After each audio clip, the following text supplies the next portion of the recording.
Good morning. Tax Tip Tuesday 22 out of 52. So, this morning I'm talking to you about changing accountant. I feel like there's a misconception that switching accountant is a really big hassle. We're now in 2021 and that's simply not the case anymore. Back when my career started 13 years ago now, I understand why it was seen as a lot harder to switch accountants, and I think there was two reasons for that. Firstly, lack of technology. Everything was done via Royal Mail. Everything took a lot longer. There were forms, there were letters, everything had to be signed manually and sent back.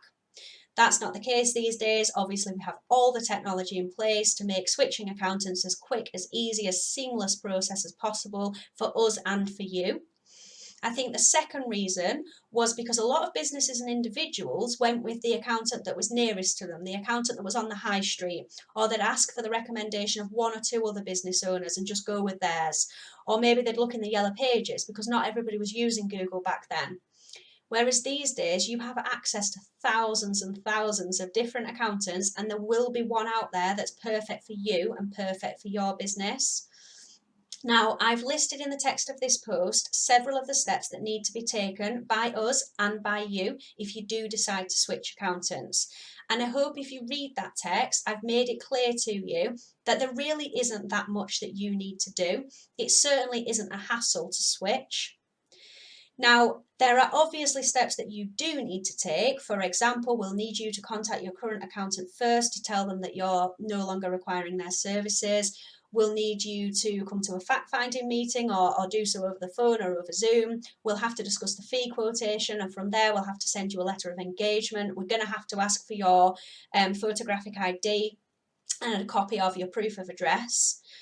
But every step that we can take out of your hands and do on your behalf, we will. We want the process to be as simple and easy for you from day one. One top tip that I would always give is to make sure you contact at least two other accountants. Don't just contact one other. There's nothing to lose by contacting a couple and seeing which one you feel best about. And also, my other bit of advice would be to always speak to your current accountant first.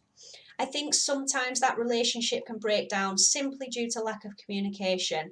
There might be a reason that your expectations are not being met. The current accountant might not realise that your expectations are not being met. So I would always say have that conversation with them first. If you do then decide to switch, also ask your current accountant about the billing situation, especially if you are paying them monthly. So make sure it's clear and that you have full visibility of what you've already paid for. Sometimes the year end might be approaching, and say you may have paid 10 out of 12 monthly instalments towards that year end still. So make sure that you have visibility of that.